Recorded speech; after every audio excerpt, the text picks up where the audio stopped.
Hello বন্ধুরা, আজকে তোমাদের জন্য নিয়ে এলাম দুর্দান্ত এবং মজাদার একটি ভিডিও। তাই ভিডিওটি শেষ অবধি দেখবেন, আশা করি মজা পাবেন। তো চলো ভিডিওটি শুরু করি। এই গল্পটি আমার এক খালাকে নিয়ে। খালার নাম সুবর্ণা। সুবর্ণা খালা আমার মায়ের বান্ধবী হলেও বয়সে সুবর্ণা খালা মায়ের অনেক ছোট। সুবর্ণা খালার সাথে পরিচয় আমার ছোট ভাইয়ের স্কুল থেকে। সেই 2012 সালে আমার ছোট ভাই ও সুবর্ণা খালার একমাত্র ছেলে তুহিন ক্লাস 2তে রাহিমগঞ্জ গভর্নমেন্ট বয়েজ স্কুলে ভর্তি হয়। সেই থেকে খালা ও আরও কয়েকজনের সাথে মার পরিচয়। সেখান থেকেই আজ আমাদের দুই পরিবারের বন্ধুত্ব এত গভীর যে মা সুবর্ণা খালাকে বোন মনে করেন। সেখানকে স্কুল থেকে আনতে গেলে খালার সাথে আমার প্রায় দেখা হতো। সালাম দেয়া, কেমন আছেন, এই পর্যন্তই আলাপের বেশি কখনো কিছু নিয়ে আলাপ হয়েছে কিনা আমার মনে পড়ে না। কিন্তু খালাকে আমার বরাবরই ভালো লাগত। খুব ছিমছাম, কখন চোখে লাগে এমন পোশাক পরতে দেখি নাই, গাঢ় লিপস্টিক দিতে দেখি নাই, এমনকি অনুষ্ঠানেও খুব সাজুগুজু করতে দেখি নাই। তাও ভালো লাগত কারণ খালা দেখতে অনেক সুন্দর। 5 ফুট 2 ইঞ্চি লম্বা, সাধারণ ছিপছিপে মেয়েদের মতো। এখন যে 30-এর উপরে বয়স হয়ে গেছে তাও দেখতে খুব সুন্দর। তবে এখন একটু পেটের দিকে মেদ জমেছে, তাও ভালো করে বোঝা যায় না। খালাকে নিয়ে আমি কখনো খারাপ চিন্তা করি নাই। এমন মানুষের দিকে তাকালে আসলে খারাপ চিন্তা মাথায় আসে না। তবে তাকে দেখলেই আমার মনে হতো আমি এমন একটা বউ চাই। কিন্তু এর বদলে যাকে পেলাম তা আর তোমাদের বলার মতো না। খালার সাথে সবচেয়ে বেশি সময় কাটিয়েছি 2014তে, আমার ছোট বোনের বিয়ের সময়। খালা আমার বোনের গায়ে হলুদের সব কিছু নিজের হাতে করেছেন, স্টেজ সাজানো থেকে খাবার দাবার সবকিছু। সেই জন্য তার সাথে অনেক জায়গায় যেতে হয়েছে। ওই 2 দিন আমাদের মধ্যে অনেক কথাবার্তাও হয়েছে। তখন আমার গার্লফ্রেন্ড ছিল, এটা সে কি করে যেন বুঝে যায়। এটা নিয়ে খালা আমাকে অনেক কথা বলতো। শুধু একটা ব্যাপার ছিল, আমাদের মাঝে চোখে চোখে একটা কেমন ব্যাপার ছিল। খালা আমার চোখের দিকে তাকালেই চোখ সরিয়ে নিতেন, আর মাঝে মাঝেই লক্ষ্য করতাম তার মুখে একটা মুচকি হাসি। আমি আগে কখনো এই সব বিষয়ে গুরুত্ব দেই নাই। এখন ঘটনা বর্ণনা করতে গিয়ে আমি আসলে বুঝতে পেরেছি আমাদের মাঝে একটা রসায়ন সবসময় কাজ করত। আমার বোনের বিয়ের কয়েক মাস পরেই ফারুক আঙ্কেল, খালার জামাই, এর হিলি বর্ডারে পোস্টিং হয়ে যায়, আর তারা পরিবারের সবাই চলে যান ঢাকা থেকে। 2018তে তুহিনের এসএসসি পরীক্ষা শেষ হবার পর কলেজে ভর্তি করতে খালা তুহিনকে নিয়ে ঢাকায় চলে আসেন। সেই বছর আমার বিয়েতেও খালা অনেক সাহায্য করেন। সব কিছুই তার নজরদারিতে ছিল। সবচেয়ে মজার কথা মনে পড়ে, আমাদের বাসর রাত হয় হোটেলে। খালা আমাদের হোটেলে দিয়ে আসতে যান। আসার সময় আমার কানে কানে বলে দেন, লাগেজের উপরের পকেটে আছে, হাত দিলেই পাবা। আমি তখন ব্যাপারটা বুঝতে পারি নাই। লাগেজ খুলে পকেটে হাত দিয়ে দেখি 2টা প্যাকেট। তারপর আমার ছাড়াছাড়ির পরে খালার সাথে অনেকবার কথা হয়। মেয়েদের মন মানসিকতা কেমন হয়, কখন কি করতে হয় তা বুঝানোর চেষ্টা করতেন। সে সময় মানসিকভাবে আমি তার উপর অনেকটাই নির্ভরশীল হয়ে যাই। খালার সাথে আমাদের দাম্পত্য সমস্যা নিয়ে অনেক আলোচনা করি। মাও অনেকটাই আশ্বস্ত বোধ করত খালার সাথে আমার এসব শেয়ার করার বিষয়ে। কারণ মা খালার কাছ থেকে জানতে পারত আমার মনে অবস্থা। আমি ছাড়াছাড়ির পর অনেক মেয়ের সাথে অনলাইনে কথা বা বাইরে দেখা করতাম, এটারও অনেক অংশ জানতেন। উনি অনেকবার না করেছেন এসব থেকে যেন দূরে থাকি। এদের মাঝে খালার অন্য এক বান্ধবীর বোনও ছিল, যার সাথে আমি কয়েকবার করি। গত বছর সেই মেয়ের বাসা থেকে বিয়ের জন্য প্রস্তাব দেয়ার একটা পায়তারা করা হয়, কিন্তু খালা কি বলে যেন ফিরিয়ে দেন। এই হলো খালার সাথে আমার রিলেশন। এর বাইরে আমি কোনোদিন কিছু ভাবি নাই, কিছু হবার কোনো সুযোগ ছিল এমন আভাসও পাই নাই। যাক, অনেক ইতিহাস বলে ফেললাম, এবার মূল গল্পে যাওয়া যাক। কিছুদিন পর আমি মায়ানমার চলে আসি। মায়ানমারেও আমাদের মতো নববর্ষ পালন করে, তবে তাদেরটা একটু ভিন্ন এবং আরও অনেক বড়। আমাদের তো একদিন পালন করি, পহেলা বৈশাখ বা 14 এপ্রিল, কিন্তু মায়ানমার এই উৎসব 5 দিন ব্যাপী। ওদেরটার নাম থিনজিয়ান। এই উৎসবের মূল আকর্ষণ পানি খেলা ঘিরে। আমাদের পাহাড়িরাও এভাবে নববর্ষ পালন করে। এপ্রিলে আমি মায়ানমার ছিলাম, তখন আমি আমার কলিগদের সাথে ম্যান্ডালে যাই এই পানি উৎসবে অংশ নিতে। সেখানে এই উৎসব সবচেয়ে আড়ম্বরতার সাথে পালিত হয়। আমি গত বছর 2 দিন ছিলাম এবং মাকে প্রায় ভিডিও কল দিয়ে দেখাতাম। একদিন খালা আমাদের বাসায় আসে, তখন মা ভিডিও কল করে বলে, নাও সুবর্ণা, খালা দেখতে চায় তোমাদের উৎসব। তাকে অনেকক্ষণ ঘুরে ঘুরে দেখাই। তখন খালা বলে যে আগামী বছর আমরাও যাব। আমি বললাম অবশ্যই। যদি সুযোগ হয় অবশ্যই আসবেন। এরপর জুন মাসে আমার ডিভোর্স এর ফর্মালিটি সম্পন্ন হয়। তখনও খালা আমাকে দেনমোহরের টাকা পরিশোধের জন্য ধার দিয়ে সাহায্য করেন। সব মিলিয়ে খালার প্রতি আমার কৃতজ্ঞতার শেষ নেই। গত বছর ফেব্রুয়ারির শেষ দিকে প্রায় 6 মাস পর আমি বাংলাদেশে যাই। একদিন সন্ধ্যায় অফিস থেকে বাসায় এসে দেখি খালা এসেছেন। আমাকে দেখেই খুব মিষ্টি করে একটা হাসি দিয়ে বলেন, কেমন আছো সাব্বির? ভালো আছি খালা, আপনি কেমন আছেন? ভালো কি করে থাকি বলো, তুহিন মালয়েশিয়া চলে গেল পড়াশোনা করতে, আর তোমার আঙ্কেল ও তার কাজে ঢাকার বাইরে থাকে। একা কি করব, তাই তোমার মাকে জ্বালাইতে চলে আসি। এরপর নানান কথার মাঝে হঠাৎ জিজ্ঞেস করেন, তুমি আবার কবে যাচ্ছ? মার্চের 17 তারিখ। তাহলে তো নববর্ষের সময় সেখানে থাকবা। জি খালা। খালার সাথে সাথে বলে বসল, এবছর আমি যাব। তাইলে তো খুবই ভালো হয়। যাইতে হইলে এখন থেকেই ভিসা প্রসেস করতে হবে কিন্তু। সাথে সাথে আঙ্কেলকে ফোন দিল। কিন্তু আঙ্কেল বলল তার নাকি এপ্রিলের মাঝামাঝিতে মন্ত্রণালয়ের কি কাজ আছে, সে পারবে না। খালার মুখ গোমরা হয়ে গেল। আমাকে বলল, দেখ অবস্থা, কতদিন কোথাও ঘুরতে যাই না, আর তার কাজের এমন একটা অবস্থা, তাকে কিছু বলাও যায় না। আমি বললাম, আপনি চলেন, তুহিনকে মালয়েশিয়া থেকে আসতে বলব, সেখান থেকে মায়ানমারের প্লেনের ভাড়া অনেক কম। তখন আমার ছোট ভাই এসে বলে, তাহলে আমিও যাব। আমি ছোটখাটো একটা প্ল্যান করে ফেললাম। তা শুনে খালার মুখ একটু উজ্জ্বল হলো আর বলল, আচ্ছা তাইলে আমি তোমার আঙ্কেলকে বলে দেখি কি বলে। প্রায় সপ্তাহ খানেক পর মা আমাকে ফোন দিয়ে বলল, সুবর্ণাকে ফোন দিস তো, ওর জানি কি কথা আছে। আমি অফিসের পর খালাকে ফোন দিলে খালা জিজ্ঞেস করল, ভিসা প্রসেস করতে কত লাগে, কতদিন সময় লাগে, কি কি করতে হবে। সব তথ্য শুনে বলল, তাইলে কত খরচ হইতে পারে। আমি বললাম, প্লেন ফেয়ার আর ভিসা প্রসেস করতে 50,000-এর মতো, এছাড়া আর $500 মতো নিয়ে নিয়েন, শপিং টপিং সহ হয়ে যাবে। আর থাকার সমস্যা হবে না, আমার অ্যাপার্টমেন্ট তো আছে। তখন বললেন, তোমার আঙ্কেলকে একটা ফোন দাও তো। আঙ্কেলকে ফোন দেওয়ার পর তো রাজ্যের সব প্রশ্ন শুরু করলেন, কই যাবে, কই থাকবে, কি কি করবে, কোনো সমস্যা হবে নাকি। কারণ রোহিঙ্গা নিয়ে বাংলাদেশ মায়ানমার এর মাঝে বেশ ঝামেলা চলছে, তা তো সবাই জানেন। প্রায় আধা ঘন্টা বকবক করার পর ভিসা কারা প্রসেস করে তার কন্টাক্ট চাইলেন। আমি আমাদের অফিসে যে এজেন্ট আছে তার নাম্বার আর ঠিকানা দিয়ে দিলাম। আমি চলে এলাম মার্চের 17 তারিখে। অনেক নাটকীয়তার মধ্যে ভিসা ও টিকিট হলো। আমার ছোট ভাই তার পরীক্ষার কারণে আসতে পারবে না। এই সময় টিকিটের অনেক ক্রাইসি থাকে, তাই টিকিট কাটা হলো 10 তারিখ আসা আর 22 তারিখ বাংলাদেশ ফিরে যাওয়া। আমার কলিগদের জিজ্ঞেস করলাম কার কি প্ল্যান, কিন্তু এবার কেউই ম্যান্ডালে যাচ্ছে না। সবাই নাকি নিজের গ্রামের বাড়ি যাবে। কি আর করা, অগত্য তাদের সাহায্য নিয়ে আমি বাসের টিকিট আর হোটেল বুক করে রাখলাম। আমাদের প্ল্যান হলো 9 তারিখ খালা ও তুহিন ইয়াঙ্গুন আসবে, 11 তারিখ রাতে আমরা ম্যান্ডালে এর উদ্দেশ্যে রওনা হব। 14-15 রাত আমরা ম্যান্ডালেতে থাকব। 15 তারিখ দুপুরের পর আমরা বাগান এর জন্য রওনা হব, এটাও মায়ানমারের একটা স্টেট। 15-16 রাত থেকে 17 তারিখ রাতে রওনা দিয়ে 18 তারিখ ইয়াঙ্গুন পৌঁছাব। তারপর 22 তারিখ তুহিন মালয়েশিয়া চলে যাবে আর খালা বাংলাদেশ। সব ঠিক। এর মধ্যে তুহিন ফোন দিয়ে বলল, ভাইয়া আমি তো 9 তারিখের প্লেনের টিকিট পাচ্ছি না। 12 তারিখের আছে ইয়াঙ্গুন হয়ে সরাসরি ম্যান্ডালেতে। আর আমি 22 তারিখ পর্যন্ত থাকতে পারব না। আমাকে 17 তারিখে ফিরে আসতে হবে, আমার একটা অ্যাসাইনমেন্ট আছে। আমি জিজ্ঞেস করি, খালা কি বলছে? মা আর কি বলবে, বলল এটাই করতে। 9 তারিখ বুধবার সকাল থেকে শুরু হলো আঙ্কেলের ফোন। এই এয়ারপোর্টে ঢুকছে, বিমানে উঠবে, আমি যেন আগে গিয়ে এয়ারপোর্টে থাকি। বন্ধের আগের কাজ নিয়ে আমি এমনিতেই ব্যস্ত, তাই এয়ারপোর্টে যাইতে পারলাম না। আমি আমার কোম্পানির ড্রাইভারকে বাসার চাবি দিয়ে পাঠাইলাম, সাথে একটা সিম দিয়ে দিলাম ইন্টারনেট সহ। ড্রাইভারকে খালার একটা ছবি দিয়ে বললাম, একে এয়ারপোর্ট থেকে আমার বাসায় দিয়ে আসবা। সে ছবি দেখে ভাঙা ভাঙা ইংরেজিতে বলে, তোমার বউ তো খুব সুন্দর। আমিও ভাঙা ভাঙা মায়ানমার ভাষায় ঝাড়ি দিয়ে বলি, ফাইজলামি কম কর, এটা আমার বউ না, আমার খালা। বেটা বলে, কিন্তু এ তো দেখতে হেব্বি সুন্দর। আমি এমনিতেই একটা কাজ নিয়ে ঝামেলায় ছিলাম, তার বক বক এ আরও মেজাজ খারাপ হয়ে গেল। আমি আরও রেগে গিয়ে বললাম, তুই যাবি না, আমি অন্য কাউকে পাঠাবো। ফ্লাইট 2টায় নামে খালার বের হয়ে ড্রাইভারকে পেতে তেমন কষ্ট হয় নাই। গাড়িতে উঠেই আমাকে ফোন করেন।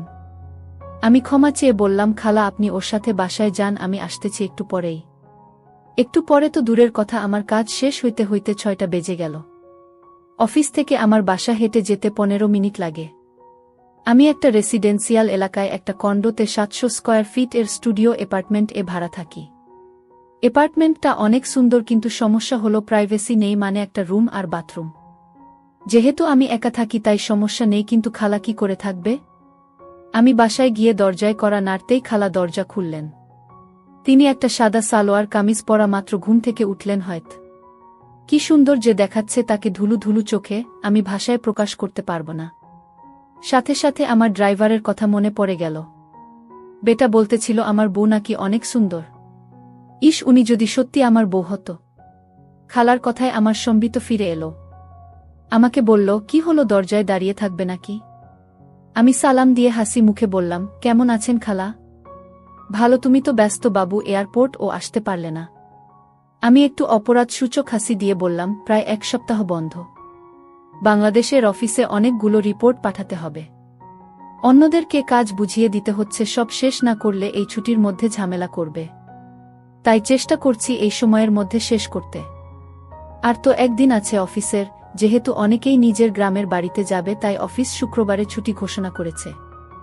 আমি কাঁধের ব্যাগ নামিয়ে রাখতে রাখতে খালা বললেন তার চরম ক্ষুধা লাগছে। আমি বললাম, হায় হায়, আপনি কিছুই খান নাই? ফ্রিজে তো খাবার ছিল, গরম করে খেয়ে নিতেন। খালা মুখ ভেঙচে বলল, কি নাকি রাখছো তার নাই ঠিক, গরু ভেবে শুকর খেয়ে বসে থাক তারপর। আমি বললাম, আচ্ছা চলেন বাইরে কোথাও খাই। ৭টায় বের হলাম বাসার গলি থেকে। বের হয়ে প্রধান সড়ক ধরে কিছু দূর হাঁটলেই একটা রেস্টুরেন্ট আছে। এদের রান্নাটা বেশ ভালো, ভারতীয় স্টাইলে কিছু আইটেম পাওয়া যায়। খালা অবশ্য খুব বেশি পছন্দ করেছেন বলে মনে হয় না। অর্ধেক কোনো রকম খেয়ে রেখে দিলেন। তারপর জিজ্ঞেস করলেন, এই যে গ্লাসে করে খাচ্ছে এগুলো বিয়ার না? বিয়ার কত করে? আমি বললাম, হ্যাঁ বিয়ার। এখানে অনেক সস্তা। আমি খাব এখন? না, কিনে নাও, বাসায় খাব। আমি কৌতূহলী দৃষ্টিতে তাকিয়ে আছি দেখে ধমক দিলেন, এভাবে তাকানোর কি হলো? নাও। আমি 2টা 500 ml এর বোতল দিতে বললাম। তারপর বিল চুকিয়ে জিজ্ঞেস করলাম, কোথাও যাবেন আর? না, অনেক গরম লাগছে, একটু পর অস্বস্তি লাগা শুরু হবে। চল বাসায় যাই। তারপর ধীর পায়ে হেঁটে হেঁটে বাসার দিকে এগোলাম। বাসার লিফট এ উঠে খালা আমার দিকে এক দৃষ্টিতে তাকিয়ে আছেন। আমার কেমন যেন ইতস্তত লাগছে। আমি খালার দিকে তাকিয়ে জিজ্ঞেস করলাম, কিছু বলবেন? খালা না বোধক মাথা নাড়লেন। বাসায় ঢুকার আগেই খালার মোবাইল বেজে উঠল। আঙ্কেলের ফোন। রুমে ঢুকে এসি ছেড়ে ওড়না ছুঁড়ে ফেলে বিছানায় চিত হয়ে শুয়ে পড়লেন। সেই সময় তার যে একটা দুলুনি দিল কি আর বলবো। আমি বাথরুমে গেলাম। অফিস থেকে এসে ফ্রেশ হই নাই, তাই সরাসরি গোসল করে ঘরের জামা কাপড় পরে নিলাম।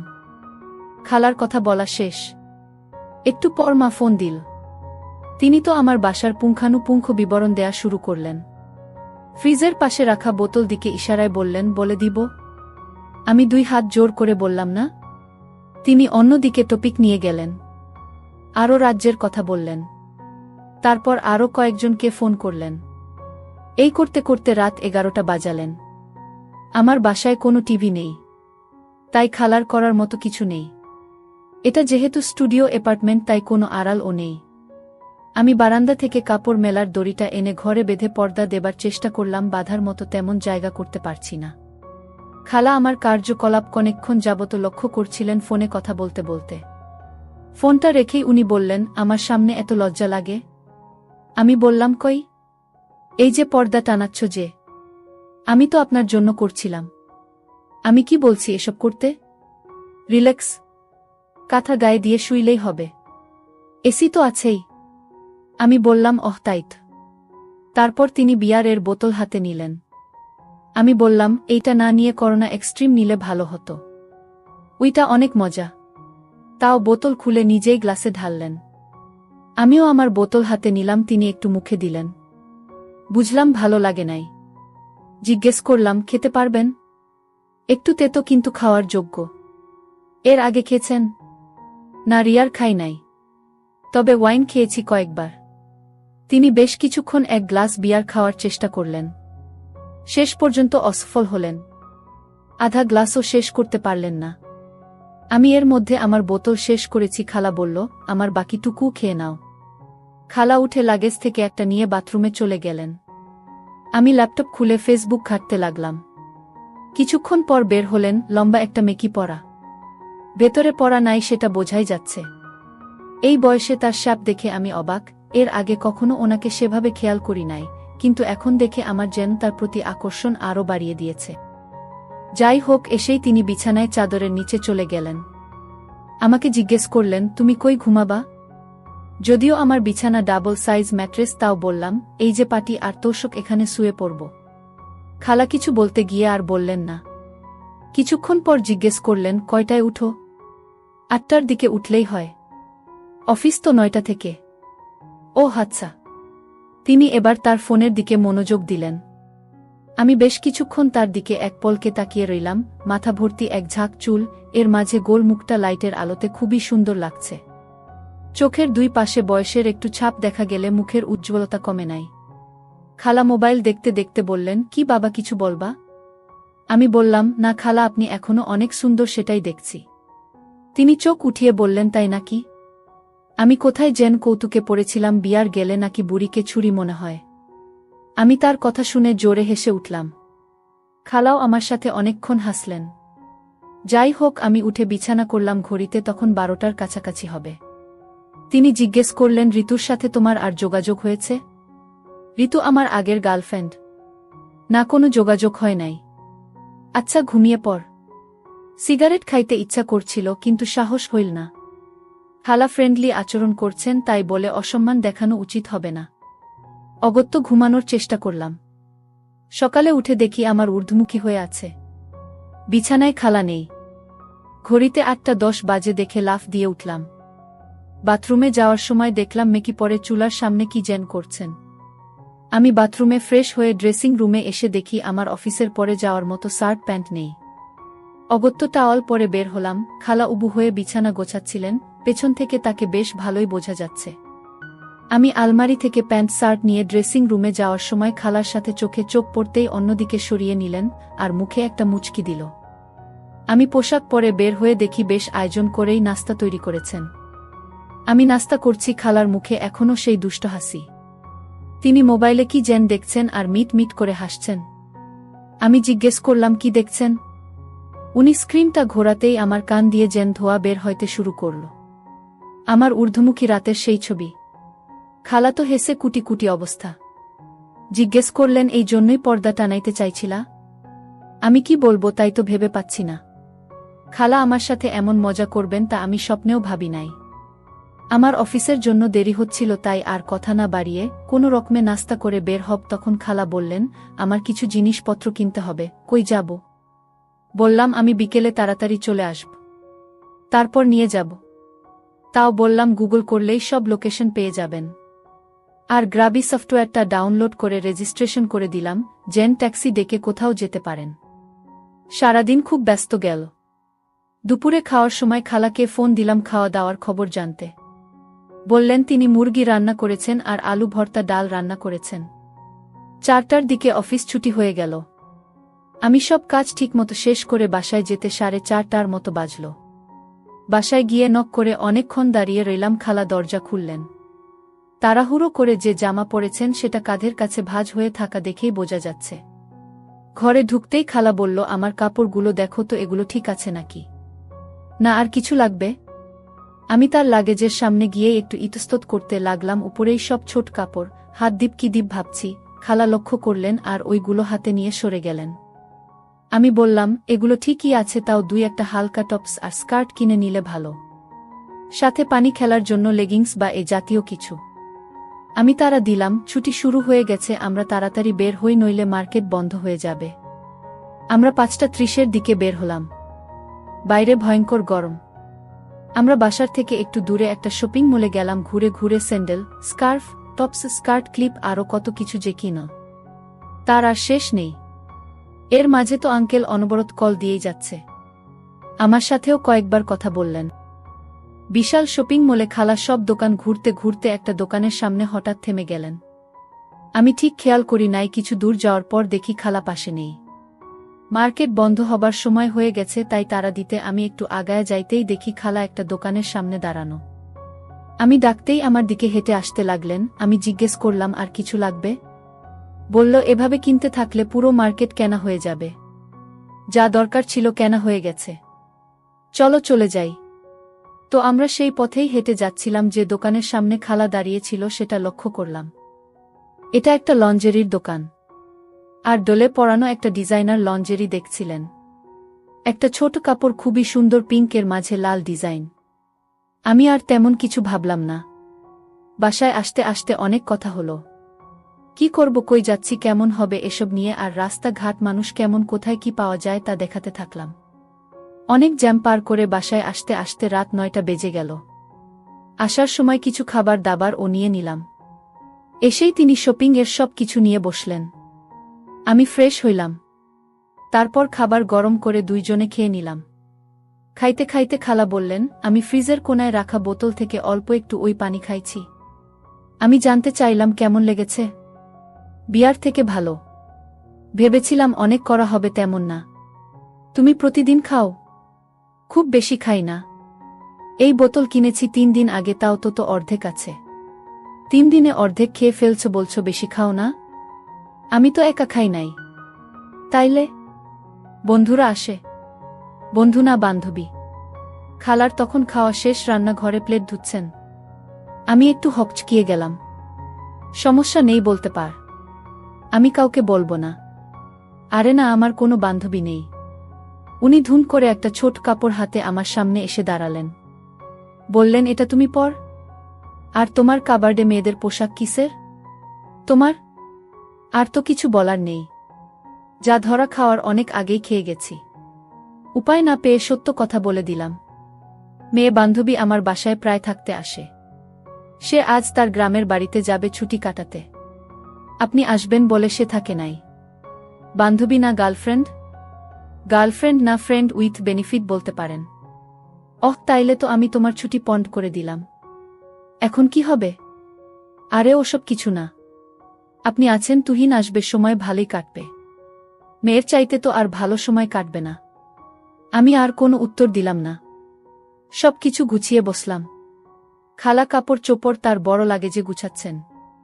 দেখে বললাম, খালা আপনি এত বড় লাগেজ না নিয়ে আমার ছোটটা নিয়ে নিয়েন। এত বড় লাগবে না। ভালো কথা বলেছ, আর এটা নিয়ে চলাফেরা করতেও সমস্যা হবে। তবে তোমার জামা কাপড় কি করবে? আমার কাঁধের ব্যাগেই হয়ে যাবে। খালাকে জিজ্ঞেস করলাম, আরও খাবেন? উনি হ্যাঁ সূচক মাথা নাড়লেন। আমি ডাবল ব্ল্যাকের বোতলটা সামনে আনলাম। 2টা গ্লাস আনলাম, বাদাম নিয়ে বসলাম। খালা বলল, বেশ, আয়োজন তো সব রেডিই থাকে। আমি বললাম, মোটামুটি। এর মাঝে আবার আঙ্কেলের ফোন। খালা বিরক্ত হয়ে ফোন ধরল, 3-4 মিনিট কথা বললেন। তারপর আমি টায়ার্ড, এখন ঘুমাতে যাব বলে ফোন রেখে দিলেন। ততক্ষণে আমার গ্লাস রেডি করা হয়ে গেছে। ফোন রেখেই গ্লাস হাতে নিয়ে একবারে 1 গ্লাস বড় খেয়ে ফেললেন। আর মুখ এমন এক ভঙ্গি করলেন যেন রাজ্যের বাজে জিনিস। তার পরক্ষণেই মুখ ঠিক করে বললেন, এখন তো আরও ভালো লাগছে, কি মিশিয়েছ? আমি বললাম, জিঞ্জার এল। এটা দিয়ে খাইতে দারুণ। এই হলো বিপত্তি। তিনি গপাগপ মেরে দিলেন। আমি একটু শঙ্কিত হলাম। কিছুক্ষণ পরে বললেন, সিগারেট দাও। আমি বললাম, খালা আপনি কি এসব প্ল্যান করেই এসেছেন? উনি বললেন, না, আজকে প্ল্যান করেছি। আমি আরেক দিতে দিতে বললাম, আপনি কখনো একা কোথাও বেড়াইতে যান নাই না? উনি সিগারেট ধরালেন আর ওড়নাটা ছুঁড়ে ফেলে নিয়ে দেয়ালে বালিশ রেখে হেলান দিয়ে বললেন, খুনাগ। এটাই আমার একা, মানে তোমার আঙ্কেল ছাড়া একমাত্র ট্রিপ। আমি আর কিছু বললাম না। উনি সিগারেট খাচ্ছেন, দৃশ্যটা দেখে আমার ঋতুর কথা মনে পড়ে গেল। ঋতু ঠিক এভাবেই সিগারেট খেত। উনি যে সিগারেট খাচ্ছিল তা না, সে জাস্ট ধোঁয়া টান দিয়ে ছেড়ে দিচ্ছেন। এরপর একটা বড় টান দিতে গিয়ে ধোঁয়া গলায় চলে যায়, আর কাশতে কাশতে অবস্থা খারাপ। বললেন, এই জঘন্য জিনিস খায় কি করে লোকজন? তারপর নিজে থেকেই বিড়বিড় করে বলছেন, ঢাকায় একা থাকতে থাকতে আমি বোর হয়ে গেছি। এতই বোর হয়ে গিয়েছি যে সেটাও অনেক সময় বুঝতে পারি না। গতকাল যখন এয়ারপোর্ট থেকে এখানে আসছিলাম, তখন চারিদিকে নতুন সবকিছু দেখে ভাবছিলাম এটাই হয়তো আমার শেষ একা কোথাও যাওয়া। তাই ভাবছি মুক্তির স্বাদটা ভালো মতো পেতে চাই। তারপর যে কত কিছু বললেন, আমি শুধু শুনেই গেলাম। এগুলো লিখতে গেলে আরও কয়েক পর্ব লাগবে। প্রায় ঘণ্টা খানেক বকবক করলেন। তারপর আমার পাশে বসে আমার হেলান দিয়ে শুয়ে পড়লেন। সে যে বেশ মাতাল হয়ে গেছে সেটা ভালোই বোঝা যাচ্ছে। অনেকক্ষণ এভাবে বসে থেকে বললেন, আমি টয়লেটে যাব। আমি বললাম, একা পারবেন? না, আমাকে একটু ধর। আমি তাকে নিয়ে টয়লেটে বসিয়ে দিলাম। বের হয়ে আসব এমন সময় বললেন, ফিতাটা প্যাচ লেগে গেল। আমার দিকে তাকিয়ে বললেন, খুলছে না। আমি তার ফিতা খুলে দিতে গিয়ে নিজে একটু বিপত্তিতে পড়লাম। টানাটানিতে একদম শক্তভাবে আটকে গেছে। আমি তখন কাছে মুখ নিয়ে দাঁত দিয়ে গিট খুলতে গেলাম। আমি কিছুক্ষণ চেষ্টা করে খুলে ফেললাম গিটটা। আর লুজ হতেই বের হয়ে আসো। আমি তখন বের হয়ে আসলাম আর দরজার বাইরে দাঁড়িয়ে রইলাম। ভাবতে লাগলাম, এ কি হচ্ছে আমার সাথে। প্রায় 2-3 মিনিট পর ভেতরে গোসলের শব্দ শুনতে পেলাম। শুনে দরজা খুলে দেখি খালা গোসল করছেন। আমাকে দেখে বললেন, সাব্বির, অনেক লাগছে। উনি রীতিমতো টলছেন আর শূন্য দৃষ্টিতে আমার দিকে তাকিয়ে রইলেন। আমিও যেন আটকে গেলাম তার চোখে। উনি ধুন করে আমার একটা বসিয়ে দিলেন। মুখ তুলে আবার দিতে লাগলেন। আমি মাথা সরিয়ে নিলাম। তিনি প্রায় পিছলে পড়ে যাচ্ছিলেন। হাত দিয়ে তাকে ধরে কোনো রকমে সামলে নিলাম। খালাকে কোনো রকমে বের করে লাগোয়া ড্রেসিং রুমের দেয়ালে হেলান দিয়ে বসিয়ে দিলাম। কিন্তু সেদিকে লক্ষ্য করার সময় নেই তিনি যেভাবে টলছেন, সামনে গ্লাস বোতল রাখা, সেগুলোর উপর না হুমড়ি খেয়ে পড়েন। তাই আমি ছুটে গিয়ে তাকে ধরি। আমি নিজেকে সামলে আবার খালার দিকে মনোযোগ দিলাম। আমার শক্ত হয়ে আছে, কিন্তু উনি গভীর ঘুমে মগ্ন। কিন্তু তার মমতার কথা ভেবে আর এই 2 কদম পা যেন চলল না। সিগারেটটা শেষ করে বাথরুমে গেলাম। তারপর বিছানায় এসে শুয়ে পড়লাম। সকালে ঘুম ভাঙল 9টায়। উঠে দেখি খালা বিছানায় নেই। রান্নাঘরে খুটখুট শব্দ হচ্ছে। গতকালকের মতো আজকেও আমার ছোটা রুস্তম ঊর্ধ্বমুখী। কিন্তু এর চাইতেও বড় ব্যাপার, এখন খালার সামনে কি করে যাব। আমার কেমন যেন অস্বস্তি লাগছে। আমি উঠে বাথরুমে চলে গেলাম। ফ্রেশ হয়েও বের হইতে ইচ্ছা করছে না। ভাবছি সারাদিন কি করে কাটবে। কিছুই করার নেই। বাংলাদেশের অফিসও বন্ধ। খালা ডাকলেন, এতক্ষণ বাথরুমে কি কর? নাস্তা ঠান্ডা হচ্ছে। বেশ স্বাভাবিক স্বরেই ডাকলেন। টাওয়াল হাতে বের হলাম। খালা একটা ফ্রক পরে আছেন। ড্রেসটা তো বেশ সুন্দর। কবে কিনলেন? গতকাল কিনেছি। কখন খেয়াল করি নাই তো। খেয়াল থাকবে কেমনে? সেই লম্বা মেয়েটার দিকে যেভাবে ডেব ডেব করে তাকাইছিলা। আমার কানে কেউ যেন গরম লোহা ঢেলে দিল। খালা যেন প্রতি ঘন্টায় আরও ভয়ানক হচ্ছেন। আমি নাস্তা করতে বসলাম। আজকে রুটি, জ্যাম আর ডিম পোচ, সাথে সসেজ ভাজা। খালা মাটিতে আরাম করে বসে খাচ্ছেন। জিজ্ঞেস করলেন, আজ বের হবা কোথাও? চুল কাটাবো আর কিছু কেনাকাটা করব। এই যা। কখন বের হবা? এই তো আধা ঘন্টা পরে। কিছুক্ষণ চুপ থেকে বললেন, কালকের জন্য দুঃখিত। একটু বেশি বেশি করে ফেলছি মনে হয়। না না, আসলে আমি দুঃখিত। আমার আপনাকে এভাবে খাওয়ান উচিত হয় নাই। আপনি তো আর লিমিট বুঝবেন না। স্বাদ বেশ ভালো ছিল, তাই খেয়ে ফেলছি। তারপর আর কিছুই মনে নাই। আমি জিজ্ঞেস করলাম, কিছুই মনে নাই? উনি একটু ভীত স্বরে বললেন, আমরা কি? আর কিছু বলছেন না। আমি তার দিকে তাকিয়ে কথা শেষ করার অপেক্ষায়। তারপর পাল্টা প্রশ্ন করলাম, আমরা কি? কিছু না। আমি বুঝতে পারছি খালা কি বলতে চাচ্ছে, কিন্তু আমি আর ওই শব্দটা আমাদের মাঝে আনতে চাচ্ছি না। খাওয়া দাওয়া শেষ করে রেডি হলাম। খালাকে আমার লাগেজটা বের করে দিলাম, যেন উনি কাপড় চোপড় গুছিয়ে নেন। আজ রাত 8টায় আমাদের বাস। আমি বের হতে হতে শুনলাম আঙ্কেল ফোন দিয়েছেন। আমি চুল কাটালাম, মার্কেটে গিয়ে 2টা প্যান্ট কিনলাম, টি শার্ট কিনলাম। তারপর কিছু সাধারণ ঔষধ কিনে নিলাম। প্রায় 12টার দিকে খালাকে ফোন করে বললাম, প্রথম দিন যে রেস্টুরেন্ট খেয়েছিলাম সেখানে আসতে, যেন দুপুরের খাবার খাইতে পারি। 12:30টার দিকে খালা আসলেন। তিনি জামা চেঞ্জ করেন নাই, শুধু একটা স্কার্ফ জড়িয়ে চলে এসেছেন। তাকে ফ্রকে বেশ সুন্দর লাগছে। বয়স যেন 10 বছর কমে গেছে। দুপুরের খাবার শেষ করে আমরা বাসায় ফিরলাম 1:15টার দিকে। লিফট উঠে মোবাইলের গ্যালারিতে কি যেন জানি দেখলাম, আর গতকাল রাতের খালার নিতম্বের ছবিটা দেখে এমনি একটা দুষ্ট হাসি যেন আমার ঠোঁটে চলে আসে। খালা খেয়াল করে বলেন, কি ব্যাপার, হাসো কেন? আমি কিছু না ভেবেই তার দিকে স্ক্রিনটা ঘুরিয়ে দেই। সে স্ক্রিনের দিকে তাকিয়েই চোখ বড় বড় করে আমার দিকে কিছুক্ষণ তাকিয়ে থাকেন। তারপর আমার উপর ঝাঁপিয়ে পড়েন, ডিলিট করো, এখন ডিলিট করো। তিনি আমাকে ধরে আমার হাত থেকে মোবাইলটা ছিনিয়ে নিতে চাইছেন। কিন্তু উচ্চতার কারণে নাগাল পাচ্ছেন না। আমার হাতের স্পিং ব্যাগ টান লেগে ছিঁড়ে গেল।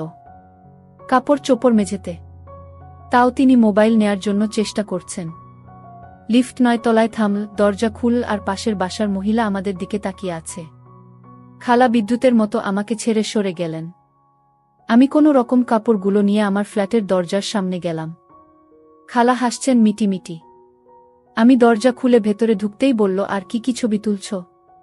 আর কিছু তুলি নাই। ডিলিট কর। আমারটা করেছেন? তোমারটা কি কাপড় ছাড়া? তাতে কি? উনি আবার আমার উপর ঝাঁপিয়ে পড়লেন। এমন সুন্দর খালা থাকলে তো আরও অনেক কিছু করার ইচ্ছা হয় বলে আমি নিজেই অবাকে কি বললাম, আমি জিভে কামড় দিলাম। খালা তখন পরিস্থিতি টের পেলেন। এই ঘষাঘষিতে আমার একদম শক্ত হয়ে আছে আর তার সাথে লাগছে। তিনি সরতে গিয়ে আরও পিছলে গেলেন। তার চুল আমার সারা মুখে ছড়ানো। আমার এক হাত তখনও তার কাছে, তিনি নড়ছেন না। একটু পর মাথা উঁচু করতেই আমার চোখে চোখ পড়ল, বড় বড় শ্বাস নিচ্ছেন। আমার মুখে তার নিঃশ্বাস পড়ছে। আমি আমার ডান হাত থেকে মোবাইলটা সরিয়ে তার মুখ থেকে চুল সরালাম, তিনি চোখ বন্ধ করে নিলেন। খালা আমাকে কাছ থেকে এক ঝটকায় দূরে সরে কোনায় গিয়ে বসলেন। আমি দ্বিধায় পড়ে গেলাম। তিনি কি রাগ করলেন? আমি কি বলব ভাবছি, এমন সময় তিনি দাঁড়ালেন, তার পরনে ফেলে দিলেন, তার ছোট কাপড় ছাড়া আর কিছু নেই। ঘটনার আকস্মিকতায় আমি হতবাক। আমি তখনও এই ব্যাপারটার সাথে মনে হয় মানসিকভাবে খাপ খাওয়াতে পারছিলাম না, তাই আমি অ্যাক্টিভ হতে পারছি না। কিন্তু প্রায় মিনিট 10 পার হবার পরে খালা আমাকে জিজ্ঞেস করলেন, আমাকে ভালো লাগছে না? তখন আমার সম্বিত ফিরে আসল, আরে আমি তো কিছুই করছি না। তখন আমি বললাম, এত সুন্দর আপনি, আর আপনাকে ভালো লাগবে না? মনে হচ্ছে অনন্তকাল যেন পাড়ি দিয়ে ফেলেছি, কিন্তু ঘড়িতে তাকিয়ে দেখি 15 মিনিটও হয় নাই। খালা কোনো কথা না বলে চলে গেলেন। হেঁটে যাওয়ার সময় তার দেখে আমার যেন আরেকবার নেচে উঠল। আমি ওই অবস্থাতেই রইলাম। প্রায় 5 মিনিট পর বের হলেন, কোনো কথা বললেন না। দুইজন নিশ্চুপ। খালা নীরবতা ভাঙলেন, আমাকে কি খুব খারাপ মনে হচ্ছে? একদম না বলে তার দিকে তাকালাম, আর হাসি দিয়ে বললাম, কি তবে আগের থেকে দিলে হয়তো শুরুটা আর সুন্দর করা যেত। আমাদের সময় তো শেষ হয়ে যায় নাই। বলে আমার আবার হাত দিলেন। এর মাঝে ফোন বেজে উঠল। খালা ফোন ধরলেন, আঙ্কেল ফোন দিয়েছে। তিনি কথা বলা শুরু করলেন। অনেকক্ষণ কথা বলছেন, আমি শুনতে শুনতে ঘুম